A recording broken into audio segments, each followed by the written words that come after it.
बिस्मिल्लाहिर्रहमानिर्रहीम।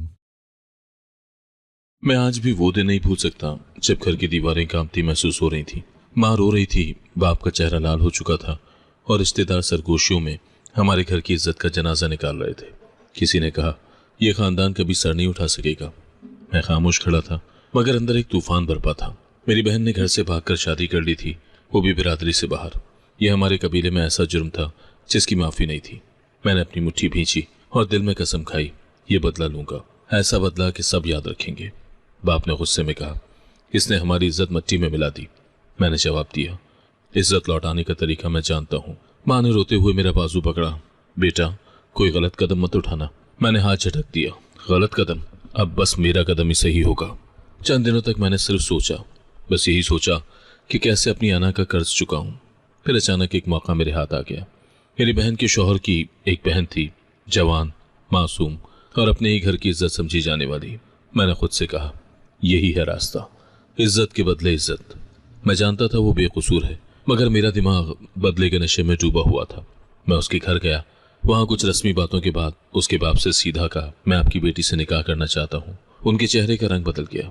वो सोच भी नहीं सकते थे कि ये रिश्ता हो सकता है, मगर हालात ऐसे बनाए कि उनके पास हाँ करने के सिवा कोई चारा न रहा। निकाह वाले दिन वो सफेद कपड़ों में बैठी थी, सर झुका हुआ, जैसे जमीन में धंस जाना चाहती हो। मैंने उस पर एक नजर डाली और दिल में एक अजीब सा इत्मीनान महसूस किया। निकाह के बाद घर आकर मैंने सबके सामने कहा, देखा अब हिसाब बराबर हो गया। रिश्तेदार सर हिलाकर चुप हो गए। माँ ने हैरत और खौफ के मिले जुले तासुरात से मेरी तरफ देखा, मगर कुछ ना बोली। उस पहली रात को याद करता हूँ तो मेरे चेहरे पर एक कड़वी मुस्कुराहट आती है। मैं कमरे में दाखिल हुआ तो एक कोने में बैठी थी। मैंने दरवाजा जोर से बंद किया और कहा, अब ये तुम्हारा घर है और यहाँ जो होगा मेरी मर्जी से होगा। उसने कांपते हुए हल्का सा सर हिलाया। मैंने आगे बढ़कर कहा, तुम जानती हो तुम्हारे भाई ने क्या किया था? वो खामोश रही। बोलो, मैंने सख्त लहजे में कहा। वो धीमी आवाज में बोली, मैंने कुछ नहीं किया, मुझे कुछ नहीं पता। उसकी आंखों में खौफ था, मगर मेरे अंदर की सख्ती को उस खौफ से मजीद ताकत मिल रही थी। मैंने दिल ही दिल में कहा, हाँ यही चाहिए था मुझे। मैं चाहता था कि उसे एहसास हो कि अब वो मेरे रहमो करम पर है। शुरू के दिनों में मैंने उसे बिल्कुल बात करने का मौका नहीं दिया। अगर कभी खाने की मेज पर बैठती तो मैं उसे नजरअंदाज कर देता। कभी वो किचन में नजर आती तो मैं हुक्म के अंदाज में बोलता, ये करो, वो लाओ। वो खामोशी से सब कर देती। मेरी अना को ये सुकून देता कि वो अपनी जबान बंद रखे। एक दिन माँ ने कहा, बेटा ये लड़की खामोश रहती है, खाना भी कम खाती है। मैंने सर्द लहजे में कहा, अच्छा है, कम बोलेगी तो कम गलतियां करेगी। माँ ने आह भरी, सबके कसूर की सजा सबको नहीं मिलती। मैंने तेज निगाहों से देखा, ये तुम्हारी बहू है, बीवी है मेरी, मैं जैसे चाहूं वैसा सलूक करूंगा। दिल दिल में मुझे एक अजीब सा गुरूर था कि मैंने हालात को अपने काबू में कर लिया है। दोस्तों के सामने भी मैं ये बात फख्र से कहता कि मैंने बदला लेकर इज्जत लौटाई है। एक ने कहा, यार ये सब छोड़, ये तो मासूम है। मैंने हंसकर कहा, मासूम? तो फिर मेरी बहन क्या थी? उसने भी तो एक घर उजाड़ा था। मुझे लगता था कि मैं सही हूँ और बाकी सब गलत। हर बार जब वो खामोशी से मेरे सामने आती, सर झुकाए, मैं सोचता, हाँ यही है असल जीत। मैं उसकी खामोशी को अपनी ताकत समझता था। वो डरी हुई नजरों से देखती और मैं उस डर को अपनी अना की फतह मानता। कुछ दिन तक मैंने उसे नजरअंदाज किया, मगर फिर एक शाम जब मैं किचन में गया, वो बर्तन धो रही थी और उसके हाथ कांप रहे थे। मैंने मेज पर पड़ी खाली प्लेट देखी और सख्त लहजे में कहा, खाना कहाँ है? उसने आहिस्ता से कहा, भूख नहीं थी। ये सब सुनकर मेरे अंदर गुस्से की लहर दौड़ गई। मैंने आगे बढ़कर उसके गाल पर जोर से थप्पड़ मारा। वो एकदम पीछे हटी, उसकी आंखों में आंसू तैर गए। मैंने उंगली उठाकर कहा, मेरे सब्र का इम्तहान न लेना, वरना एक दिन ये हाथ सिर्फ थप्पड़ नहीं मारेगा। उस दिन के बाद उसने बाकायदगी से खाना खाना शुरू किया, मगर मेरे सामने बैठते हुए उसकी नजरें हमेशा नीचे रहती। मैं महसूस करता कि वो मेरे एक इशारे पर चौंक जाती। अगर कमरे में दाखिल होता तो वो फौरन अपनी जगह बदल लेती, जैसे मेरी मौजूदगी उसे घबरा देती हो। एक दिन बारिश हो रही थी और बिजली चली गई। मैं सोफे पर बैठा था कि उसने लालटेन जलाकर कमरे में रख दी। मैंने कहा, तुम्हें किसने कहा ये सब करने को? वो हल्के लहजे में बोली, अंधेरा था, आपको तकलीफ ना हो। मैंने कोई जवाब नहीं दिया, मगर अंदर ही अंदर नोट कर लिया कि वो बगैर कहे भी मेरी सहूलत का ख्याल रखती है। मैं अक्सर रात को देर से घर आता। एक रात मैंने दरवाज़ा खोला तो देखा वो सहन में बैठी है, शायद किसी का इंतजार कर रही थी। मैंने तंजिया कहा, क्या मेरा इस्तकबाल करने बैठी हो? उसने आहिस्ता से कहा, बस दरवाज़ा खोलना आसान हो जाए। मैंने हंसकर कहा, ये खिदमतें करने से कुछ नहीं बदलने वाला। वो खामोश रही। एक दिन मैंने दोस्तों को घर बुलाया। मैंने उसे कहा, चाय और नमकीन ले आओ। वो फौरन किचन में गई और चंद मिनट में ट्रे ले आई। दोस्तों के सामने उसने नजरें झुकाए सबके सामने चाय रखी। एक दोस्त ने कहा, तुम्हारी बीवी तो बिल्कुल गुमसुम है। मैंने जवाब दिया, हाँ, और मुझे यही पसंद है। कभी कभी मैं जानबूझकर उसे हुक्म देता कि वो छत पर कपड़े डाले या सहन में सफाई करे, चाहे बारिश हो रही हो या धूप तेज हो। वो एक लफ्ज कहे बगैर सब कुछ कर देती। एक दिन मैंने कहा, तुम्हें पता है तुम क्यों ये सब कर रही हो? उसने सर हिलाया। जी, क्योंकि आप चाहते हैं। मैंने तेज लहजे में कहा, बिल्कुल, और जब तक मैं चाहूंगा यही होगा। एक दिन मैं दफ्तर से आया तो मेरे जूते साफ और पॉलिश किए हुए तैयार रखे थे। मैंने कहा, किसने कहा ये करने को? वो हल्की सी मुस्कुराई। आपके कहने से पहले कर दिया ताकि आप खुश हों। मैंने कहा, खुश होना मेरा मकसद नहीं, बस ये याद रखो कि तुम्हारी जिंदगी मेरी मर्जी के मुताबिक चलेगी। वक्त गुजर रहा था और उसकी खामोश खिदमत मेरे इर्द गिर्द एक अजीब सा सुकून पैदा कर रही थी। मैं ये मानने को तैयार नहीं था कि वो मेरे दिल पर असर डाल रही है, मगर हकीकत ये थी कि मैं नोट करने लगा था कि घर में उसकी गैर मौजूदगी का तस्वुर भी अजीब लगता। उसका डर अब भी कायम था, मगर उसके साथ एक नज़म भी आ गया था जिसने मेरे दिन की तरतीब बना दी थी। वो हर वक्त मेरे लिए तैयार रहती, जैसे उसकी पूरी दुनिया सिर्फ मेरी ज़रूरतों के गिर्द घूमती हो। मैं जानता था ये सब मेरे रवैये का नतीजा है और मैं इसे कमज़ोरी के बजाय अपनी जीत समझता रहा। मैंने हमेशा ये उसूल बनाया था कि इस घर में मेरी मर्जी चलेगी। अगर मैं चाहता तो उसे दिन भर कमरे में रहने देता, और अगर दिल चाहता तो किसी काम के लिए बाहर सहन या किचन में भेज देता। उसने कभी मेरे फैसले पर सवाल ही नहीं किया। मैं उसे हुक्म देता और वो बस जी कहकर मान लेती। ये रूटीन मेरे लिए आम सी बात हो गई थी, मगर उस दिन कुछ ऐसा हुआ जो मामूल से मुख्तलिफ था। दोपहर का वक्त था। मैं कमरे से निकला और किचन की तरफ गया। वो चूल्हे के सामने खड़ी रोटी पका रही थी। किचन में हल्की सी जली हुई खुशबू फैली हुई थी। मैंने कदम आगे बढ़ाए तो देखा उसके हाथ पर सुर्ख निशान था और वो हल्का सा कांप रही थी। मैंने पूछा, ये क्या हुआ हाथ को? वो चौंकी और फौरन दुपट्टे के पल्लू हाथ में लपेट लिया। कुछ नहीं, बस हल्का सा छू गया था। मैंने चूल्हे पर रखी तो देखी जो बिल्कुल गर्म थी। साफ जाहिर था कि यह हाथ बुरी तरह जला है। मैंने कहा, झूठ बोल रही हो, यह हल्का सा नहीं लगता। वो नजरें झुकाकर बोली, खाना तैयार होने वाला है, आप बैठ जाएं। मैंने जवाब दिया, तुम्हें दर्द हो रहा है और तुम खाना बना रही हो? उसने मुख्तसर से कहा, आप भूखे होंगे इसीलिए।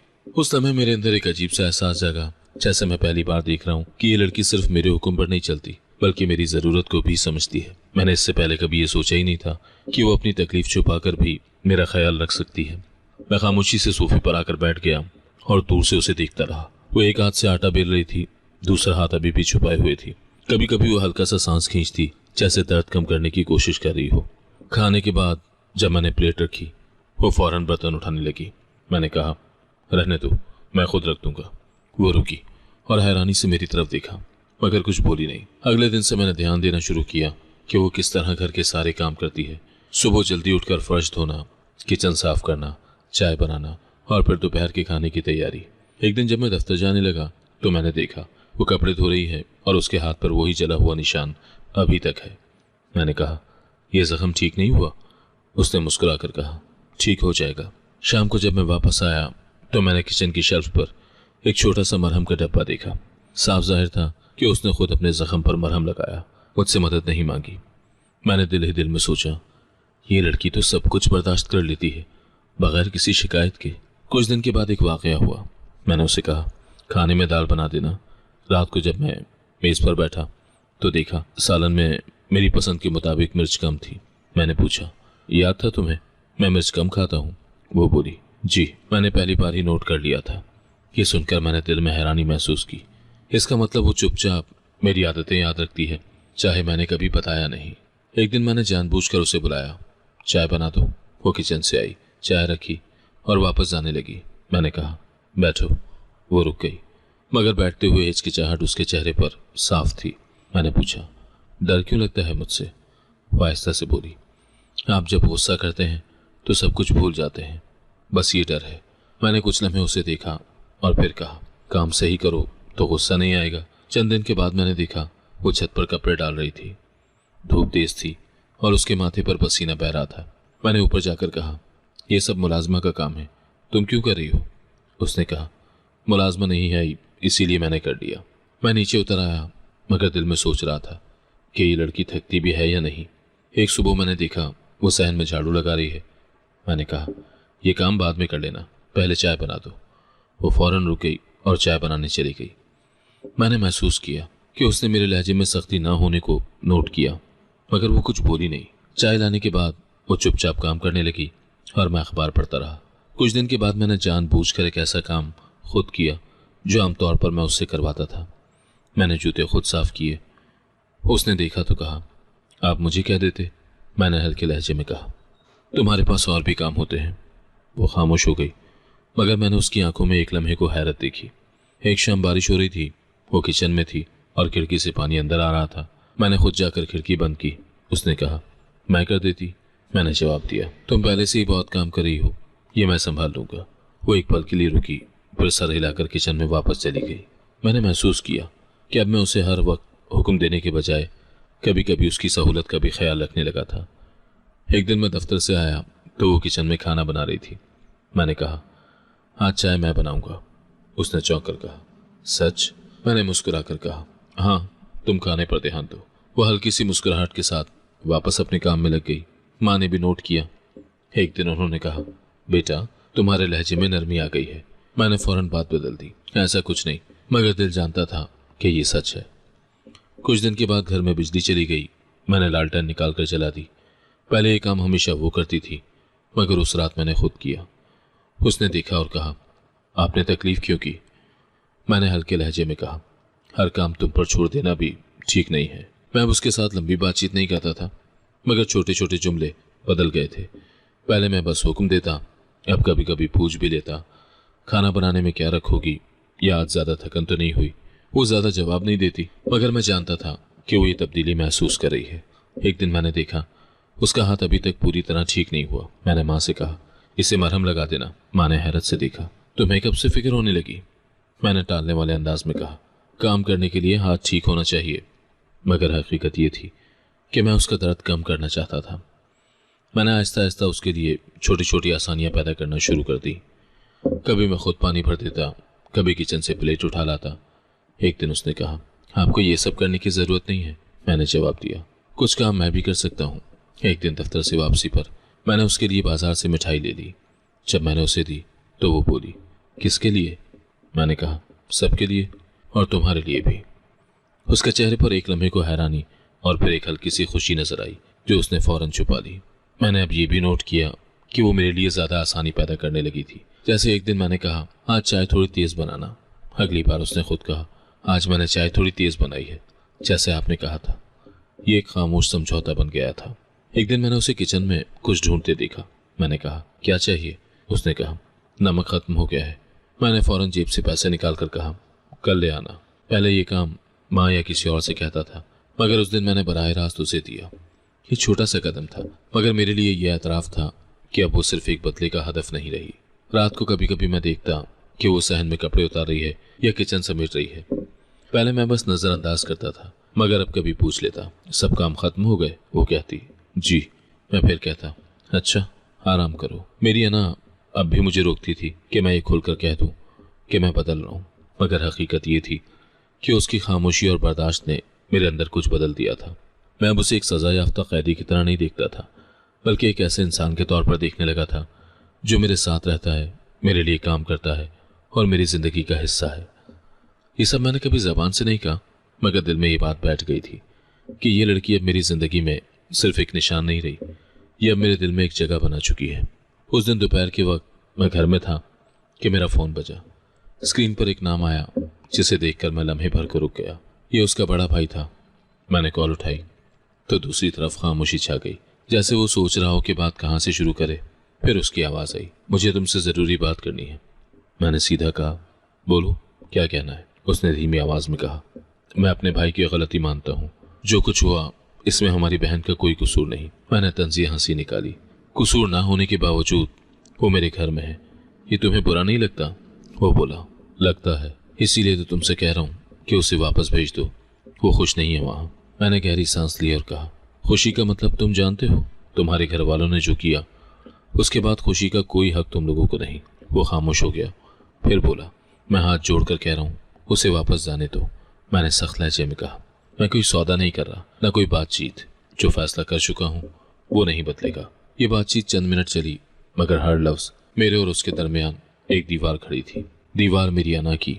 कॉल खत्म हुई तो मैंने मोबाइल मेज पर रख दिया और कुर्सी पर बैठ गया।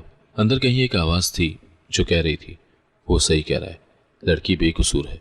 मगर मैंने फौरन वो आवाज दबा दी। चंद दिन के बाद एक और फोन आया। इस बार उसका भाई मजीद नरमी से बात करने की कोशिश कर रहा था। देखो, मैं जानता हूं तुम नाराज हो, लेकिन तुम्हारी बीवी का इस सब में कोई हाथ नहीं। तुम चाहो तो मुझसे नाराजगी रखो, लेकिन उसे सजा मत दो। मैंने कहा, यह सजा नहीं, ये मेरा फैसला है, और मेरा फैसला पत्थर पर लकीर होता है। उसने आखिरी बार कहा, तुम मर्द हो, तुम्हारे पास ताकत है, लेकिन ताकत का मतलब ये नहीं कि तुम दूसरों को दबा कर रखो। मैंने गुस्से में फोन बंद कर दिया। ये अल्फाज मेरे कानों में गूंजते रहे, मगर मैंने अपने आप को यही समझाया कि ये सब जज्बाती बातें हैं। एक दिन जब मैं घर आया तो देखा वो बरामदे में बैठी है और उसकी गोद में एक खत रखा है। मैंने कहा, ये क्या है? वो चौंकी और बोली, कुछ नहीं, पुराने कागजात है। मैंने खत पकड़ लिया। ये उसकी बहन का खत था, जिसमें लिखा था कि माँ बीमार है और वो उसे देखना चाहती हैं। मैंने खत फाड़ कर फेंक दिया और कहा, ये सब तुम्हें कमजोर बनाने के हर पे हैं। वो खामोश रही, मगर उसकी आंखों में एक नमी थी जो उसने मुझसे छुपाने की कोशिश की। मैं अब देख रहा था कि उसकी खामोशी में पहले जैसी बात नहीं रही। वो अब भी सब काम करती, मगर जैसे दिल कहीं और हो। खाने में जायका कम होने लगा, कपड़ों की तह में लापरवाही नजर आने लगी। मैं समझता था ये सब उसके भाई के राब्ते की वजह से है। एक दिन मैंने उससे कहा, अपने भाई को समझा दो कि अब वो फोन न करे। उसने पहली बार हल्के मगर साफ लहजे में कहा, वो मेरा भाई है, बात करने का हक रखता है। मैंने उसे घूर कर देखा। हक यहाँ सिर्फ मेरे फैसले का हक है। वो कुछ बोलने ही वाली थी कि रुक गई, जैसे अल्फाज निकल लिए हों। मैंने जिद में आकर उसका फोन भी अपने कमरे में रख लिया ताकि कोई राब्ता ही ना हो। वो खामोशी से मान गई, मगर उसके चेहरे से साफ लग रहा था कि वो अंदर से टूट रही है। माँ ने एक दिन फिर बात छेड़ दी, बेटा कभी दिल से सोचो, अगर ये तुम्हारी बहन होती तो। मैंने फौरन कहा, मेरी बहन ने जो किया था उसके बाद वो सवाल ना करो। माँ ने आह भरी और कहा, जिद से जीत नहीं मिलती, कभी हार भी कबूल करनी पड़ती है। रात को जब मैं बिस्तर पर लेटा तो जहन में सारा दिन गूंजता रहा उसका भाई, माँ की बातें, उसकी आंखों का खालीपन, सब एक साथ। मगर हर बार मेरी अना जीत जाती। मैंने खुद से कहा, ये कमजोरी दिखाने का वक्त नहीं। मैंने जो फैसला किया है वो बदलने वाला नहीं। मैं जानता था कि वो यहाँ खुश नहीं है।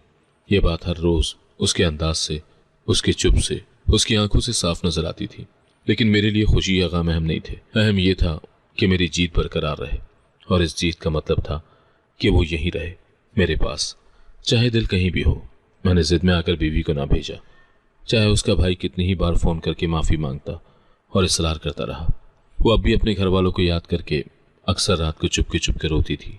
कभी सहन में खड़ी आसमान को देखती, कभी किचन में काम करते हुए आंखें पोंछ लेती। मैं जानबूझकर ये सब नजरअंदाज करता, खुद से कहता कि ये सब वक्ती है, वक्त के साथ वो सब भूल जाएगी। फिर एक दिन दोपहर को मैं दफ्तर में था कि फोन आया। कॉल करने वाले ने अपना नाम बताया और आहिस्ता से कहा, आपकी बहन के शौहर का हादसा हो गया है, वो चल बसे। मेरी आंखों के सामने सब कुछ धुंधला गया। मैंने पूछा, कैसा हादसा? उसने बताया, सड़क पर ट्रक ने टक्कर मारी, अस्पताल पहुंचने से पहले ही बात अधूरी रह गई। मैंने फौरन दफ्तर से छुट्टी ली और घर पहुंचा। माँ रो रही थी और बीवी एक कोने में खड़ी थी। उसने आहिस्ता से कहा, अल्लाह सब्र दे। मैंने कोई जवाब नहीं दिया, बस गाड़ी निकाली और बहन के शहर की तरफ चल पड़ा। जब मैं बहन के घर पहुंचा तो वहां लोगों का हुजूम था। बहन बिस्तर पर लेटी थी, चेहरा जर्द और आंखें सूजी हुई। उसने मुझे देखा तो फूट फूट कर रोने लगी। भाई, वो चला गया। मैंने उसका हाथ पकड़ा, बस हौसला रख। मगर उसकी हालत देखकर मेरा अपना दिल बैठने लगा। 3 दिन के बाद मैं बहन को लेकर अपने घर आ गया। वो चलते चलते कमजोर हो रही थी। जब हम दहलीज पर पहुंचे तो बीवी ने फौरन आगे बढ़कर पानी दिया। बहन ने उसे पहचान कर नजरें झुका ली। उस लम्हे मेरे दिल में एक चुभन हुई। ये वही बहन थी जिसके लिए मैंने एक मासूम लड़की की जिंदगी बदल दी थी, और आज वही बहन मेरे दरवाजे पर बेसहारा खड़ी थी। माँ ने बहन को कमरे में ले जाकर बिठाया। मैं सहन में चक्कर लगा रहा था। बीवी चुपचाप किचन में जाकर खाना बनाने लगी। थोड़ी देर के बाद मैंने देखा वो ट्रे में सूप और दवाई लेकर बहन के कमरे में जा रही थी। मैंने पीछे से आवाज दी, मैं दे आता हूँ। वो चौंकी और बोली, नहीं, मैं दे दूंगी। उस शाम घर का माहौल अजीब खामोश था। बहन माँ के साथ बैठी थी और बीवी किचन में चुपचाप काम कर रही थी। माँ ने एक मौके पर कहा, यह वक्त बर्दाश्त का है, सबको एक दूसरे का सहारा बनना होगा। मैंने हल्की आवाज में कहा, हाँ, लेकिन सहारा देने का मतलब ये नहीं है कि पुरानी बातें भूल जाऊं। माँ ने बस सर हिला दिया। रात को मैंने बहन के कमरे का दरवाज़ा खोला। वो जाग रही थी। मैंने कहा, तुम्हारे शौहर के बारे में जो सुना, क्या वो अच्छे इंसान थे? बहन ने आंसू साफ किए और बोली, बहुत अच्छे थे, कभी मुझ पर हाथ नहीं उठाया, मेरा हर हाल में साथ दिया। यह सुनकर मेरे सीने में एक अजीब सा बोझ उतर आया। अगले दिन मैंने देखा बहन और बीवी सहन में एक दूसरे के करीब बैठी है। बीवी आहिस्ता आहिस्ता उससे बात कर रही थी, जैसे उसे तसल्ली दे रही हो। मैंने थोड़ी देर के बाद बहन से पूछा, क्या बात कर रही थी? उसने कहा, कुछ नहीं, बस दिल हल्का कर रही थी। दोपहर को एक रिश्तेदार आया और बहन के लिए दुआ करके चला गया। जाते जाते उसने कहा, वक्त सब कुछ बदल देता है, बस दिल साफ रखो।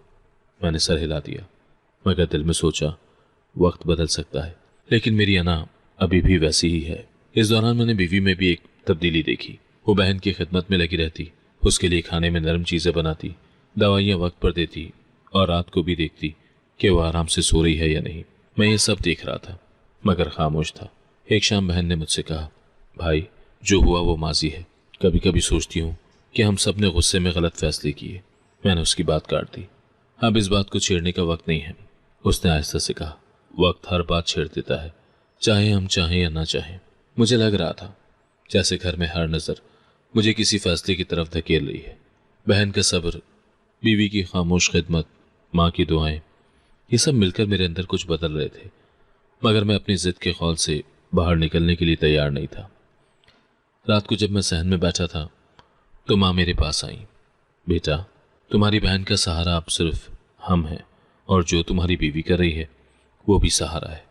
मैंने नजरें चुराई। मैं जानता हूँ, माँ ने कहा, जानने से कुछ नहीं होता, मानना भी पड़ता है। उस रात में बहन के कमरे में गया तो वो जाग रही थी। कमरे में हल्की सी रोशनी थी और उसकी आंखें सूजी हुई थी। मैंने कहा, सोई क्यों नहीं? उसने आहिस्ता से जवाब दिया, नींद नहीं आ रही। मैंने कुर्सी खींचकर उसके करीब बैठते हुए कहा, बात करना चाहती हो तो कर लो। चलना में खामोश रहने के बाद वो बोली, भाई, आप जानते हैं ना कि वो मेरा शौहर कैसा इंसान था? मैंने सवालिया नज़रों से देखा। वो आंखें चपक चपक कर आंसू रोकते हुए बोली, वो बहुत अच्छा था, मुझसे बहुत मोहब्बत करता था, हर मुश्किल में मेरा साथ देता था, कभी ऊंची आवाज़ में बात तक नहीं की। मैंने नज़रें झुका ली, मगर वो रुकी नहीं। जब मैं बीमार होती वो खुद खाना बनाता, अगर मेरा मूड ख़राब होता तो हंस हंस कर ठीक कर देता। और हाँ, वो हमेशा कहता था कि शादी रिश्ते का नहीं बल्कि दो दिलों का नाम है। उसकी आवाज़ में एक दर्द था जो सीधा मेरे सीने में उतर रहा था। मैंने कहा, हादसा कैसे हुआ? वो रोते हुए बोली, काम से घर वापस आ रहा था, एक ट्रक बेकाबू होकर गाड़ी से टकरा गया। अस्पताल पहुंचने से पहले ही सांसें बंद हो गईं। वो अपने हाथों से चेहरा ढांप कर रोने लगी। एक शाम मैंने कमरे में आकर कहा, कल तुम्हें तुम्हारी माँ के घर छोड़ाऊंगा। वो हैरान रह गई, फिर हल्की सी मुस्कुराहट उसके चेहरे पर फैल गई। सच? उसने जैसे यकीन करने के लिए दोबारा पूछा। मैंने इस बात में सर हिलाया। जी सच। उसने नजरें झुका ली, शायद अपनी खुशी छुपाने के लिए। मैंने दिले दिल में एक चुभन महसूस की।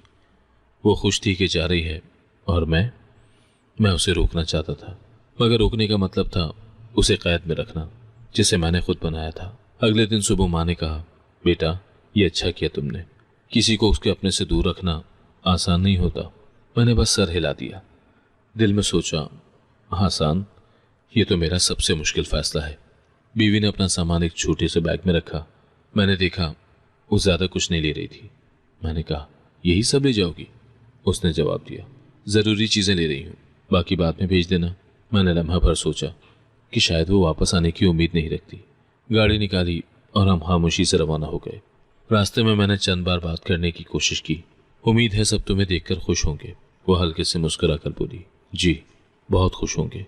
मैंने फिर पूछा, तुम खुश हो ना? उसने कहा, हाँ, आप ये कर रहे हैं मेरे लिए। गाड़ी शहर की एक चौराहे पर रुकी। मैंने पानी लेने के लिए उतरने का सोचा।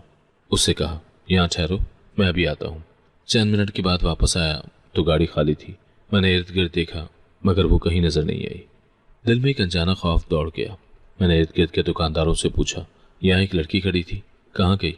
एक ने कहा, पता नहीं, अभी थोड़ी देर पहले पैदल गली की तरफ गई थी। मैं फौरन उससे तोड़ा, मगर वो वहाँ नहीं थी। फ़ोन निकाला, उसका नंबर डायल किया, मगर बंद था।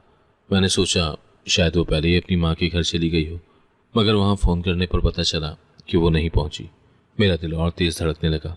मैंने गाड़ी लेकर इर्द गिर्द के इलाके को छान मारा। हर गली, हर चौक, हर स्टॉप पर देखा। एक लम्हे को गुस्सा आया कि उसने मेरे एतमाद को तोड़ा, मगर फ़ौरन एक और ख्याल आया, कहीं उसके साथ कुछ बुरा ना हुआ हो। शाम होने लगी थी और मेरा दिमाग बस एक ही बात सोच रहा था, ये कैसे मुमकिन है, अभी तो यही थी। मैंने पुलिस स्टेशन जाने का सोचा, मगर फिर फैसला किया कि पहले खुद हर मुमकिन जगह देखूं। रात होने तक मैं तकरीबन आधा शहर घूम चुका था। हर बार जब कोई साय में खड़ी औरत नजर आती तो मैं गाड़ी रोक कर देखता, मगर वो कहीं नहीं होती। आखिरकार थका हारा घर वापस आया। माँ ने दरवाज़ा खोला। कहाँ है वो? मैंने सर झुका लिया। लापता हो गई। माँ के चेहरे पर खौफ और हैरत एक साथ आए। क्या मतलब? मैंने कहा। रास्ते में रुककर पानी लेने गया, वापस आया तो वो गायब थी। माँ ने दुआ मांगते हुए कहा, या अल्लाह खैर कर। मैंने कहा, मैं कल सुबह फिर निकलूंगा, उसे ढूंढना होगा। रात भर नींद नहीं आई। सहन में चहलकदमी करते हुए बस यही सोचता रहा कि अगर मैंने ये फैसला ना किया होता तो वो यहीं घर में होती, मगर फिर ये भी याद आया कि ये फैसला मैंने उसकी खुशी के लिए किया था। सुबह सवेरे गाड़ी निकाली और फिर तलाश शुरू की। इस बार मैंने पुलिस में रिपोर्ट दर्ज कराई। एक एहलकार ने कहा, अगर किसी ने अगवा किया है तो जल्द पता चल जाएगा। ये सुनकर मेरा दिल और डूब गया। अगवा? ये सोच भी खौफनाक थी। मैंने दोस्तों की मदद ली, हर एक को उसकी तस्वीर भेजी और कहा, किसी भी जगह नजर आए तो फौरन इत्तला देना। शाम तक कोई खबर नहीं आई। मैं मुसलसल फ़ोन देख रहा था, जैसे किसी मौजज़े का इंतज़ार हो। उस रात मुझे एक फ़ोन आया, एक नामालूम नंबर से। दूसरी तरफ एक मानूस मगर जहर भरी हंसी सुनाई दी। तुम ढूंढते रहो, वो तुम्हें नहीं मिलेगी। मेरा खून खौल उठा। कौन हो तुम? आवाज़ आई, पुराना हिसाब बराबर करने वाला। फिर कॉल काट दी गई। उस लम्हे मुझे एहसास हुआ, ये मामला आम नहीं है। वो महज रास्ते में चली नहीं गई, उसे कोई ले गया, और कोई ऐसा जो मुझे अच्छी तरह जानता है।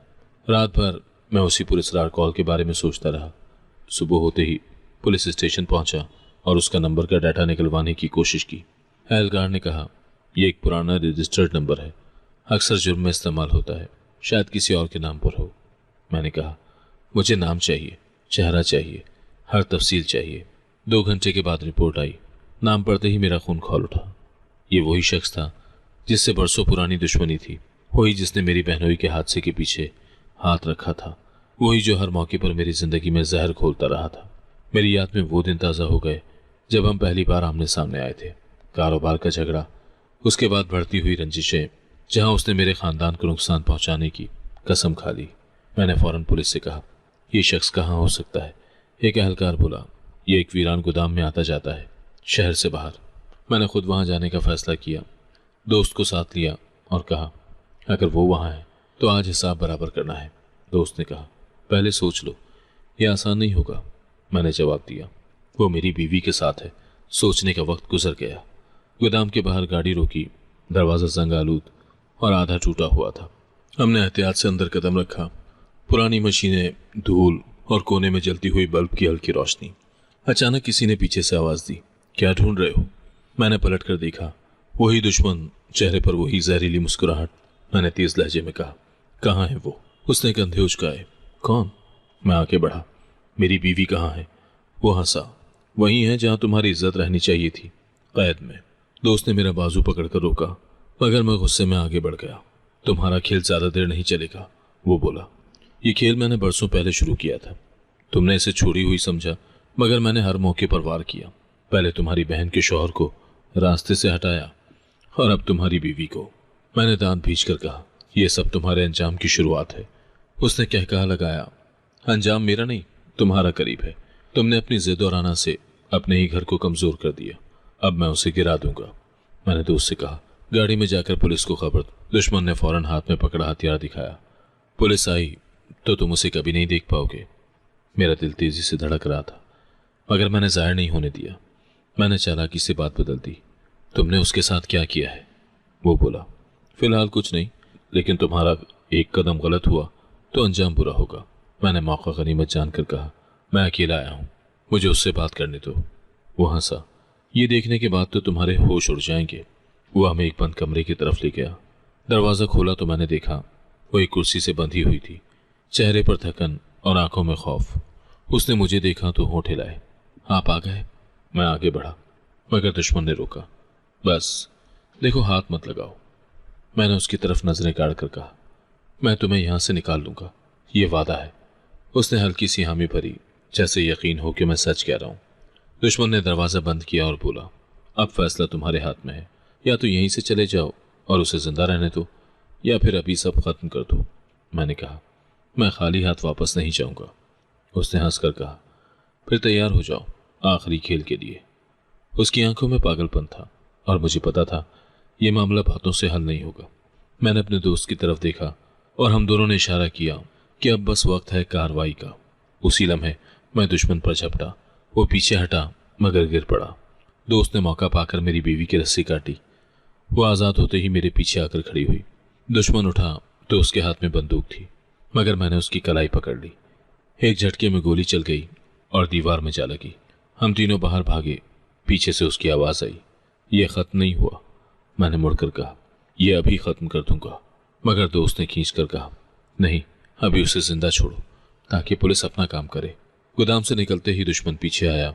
उसके हाथ में बंदूक थी और आंखों में जुनून। मैंने बीवी को गाड़ी की तरफ धकेला और खुद पीछे मुड़कर उसके वार रोके। अचानक एक धमाके जैसी आवाज आई और मेरा जिस्म झटके से पीछे हटा। गोली मेरे सीने के बाईं तरफ लगी थी, दिल के करीब। मैंने जमीन पर घुटने टेक दिए। सांसें बेकाबू हो रही थी। बीवी भागकर मेरे पास आई। उसके चेहरे पर खौफ और आंखों में आंसू थे। आपको कुछ नहीं होने दूंगी, सुन रहे हैं ना? उसने कपड़ों से मेरा खून रोकने की कोशिश की। मैंने कमजोर सी आवाज में कहा, तुम ठीक हो?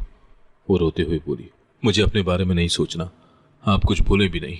जख्म की तकलीफ से मेरी आंखों के सामने धुंध छा रही थी। मैंने उसे देखते हुए कहा, यह सब मेरी जिद का नतीजा है। तुमने जितना सह लिया शायद कोई और ना सह पाता। उसने मेरा हाथ मजबूती से पकड़ कर कहा, चुप कर जाएं, मैं बस ये कहना चाहती हूँ कि मैं आपसे मोहब्बत करती हूँ। ये पहली बार था जब उसने खुलकर ये कहा। मैं लम्हे भर को सब दर्द भूल गया। दिल में एक अजीब सी गर्मी महसूस हुई, मगर अगले ही लम्हे होश जाता रहा। जब आंख खुली तो मैं अस्पताल के बिस्तर पर था। सीने पर पट्टी बंधी थी और सांस लेने के लिए एक नलकी लगी थी। पहला मंजर जो नजर आया वो वही थी, बेड के पास बैठी, आंखों के गिर्द नींद की कमी के हल्के, मगर चेहरे पर इत्मीनान कि मैं जिंदा हूं। आप जाग गए? उसने धीमी आवाज में पूछा। मैंने हल्की सी हाँ में सर हिलाया। वो बोली, डॉक्टर ने कहा था कि आपका जख्म गहरा है, लेकिन आप बच गए हैं। अल्लाह ने सुन ली। मैंने आहिस्ता से कहा, 2 महीने गुजर गए। उसने हाँ में जवाब दिया। हाँ, मैं यहां से गई ही नहीं। माँ भी पास आ गई। बेटा, तुम्हें नई जिंदगी मिली है, अब इसे जाया मत करना। मैंने माँ का हाथ पकड़ा और कहा, मैं समझ गया हूँ अम्मी। सेहतयाबी का सफर आसान नहीं था। हर दिन वो मेरे लिए खाना लाती, दवाई वक्त पर देती, और जब दर्द बढ़ जाता तो घंटों मेरे पास बैठती। मैंने एक दिन उससे कहा, तुम्हें घर जाना चाहिए, आराम करो। वो मुस्कुरा कर बोली, आप जहाँ हैं तो मेरा घर वहीं है। 2 महीने के बाद जब मैं चलने के काबिल हुआ तो डॉक्टर ने कहा, अब आप घर जा सकते हैं, लेकिन एहतियात जरूरी है। मैंने बीवी की तरफ देखा और कहा, चलें घर? उसने खामोशी से हाँ कर दी। घर पहुंचकर मैंने सबको जमा किया, माँ, बहन और वो। मैंने कहा, मैंने तुम सबसे एक बात छुपाई थी। मैंने अना और जिद में आकर गलती की, और तुम। मैंने बीवी की तरफ देखा, मैं तुमसे माफी मांगता हूँ। वो कुछ देर चुप रही, फिर बोली, माफी की जरूरत नहीं, आपने अपनी गलती मान ली, यही काफी है। बहन पास आकर बोली, भाई, कभी कभी वक्त हमें वो दिखा देता है जो हम मानना नहीं चाहते। मैंने बहन के कंधे पर हाथ रखा। अब बस हम सब एक दूसरे का सहारा हैं। अब मैं दोनों की दिलजोई करने लगा। बहन के लिए मैंने एक छोटा सा कारोबार शुरू कराया ताकि वो अपने पांव पर खड़ी हो सके। बीवी के लिए घर में ज्यादा आज़ादी थी। उससे मशवरा लेने लगा और पहली बार उसके साथ बाजार भी गया। एक दिन मैंने बीवी से कहा, अगर मैं वक्त पीछे ले जा सकता तो सब कुछ बदल देता। वो बोली, वक्त वापस नहीं आता, लेकिन रवैया बदल जाता है। ये सुनकर मैंने उसका हाथ पकड़ा, और मेरा रवैया अब कभी वैसा नहीं होगा जैसा पहले था। रात को सहन में बैठते मैंने खुद से कहा, काश मैं शुरू से अना को एक तरफ रखता तो ना उसकी जिंदगी बर्बाद होती ना बहन की। लेकिन अब पछतावे के साथ साथ एक अज़म भी था कि बाकी जिंदगी में सब कुछ दुरुस्त करने की कोशिश करूंगा। बीवी पास आकर बोली, क्या सोच रहे हैं? मैंने मुस्कुरा कर कहा, सोच रहा हूं कि अब से मोहब्बत छुपाऊंगा नहीं। वो हंस दी और वो हंसी मेरे लिए दुनिया की सबसे कीमती आवाज थी। अगर आपको आज की कहानी पसंद आई है तो वीडियो को जरूर लाइक कीजिएगा और अपने दोस्तों के साथ भी शेयर कीजिएगा। और हाँ, अगर आपने अभी तक हमारा चैनल सब्सक्राइब नहीं किया तो जरूर सब्सक्राइब करें। मिलते हैं कल एक नई और दिलचस्प कहानी के साथ। अल्लाह हाफिज।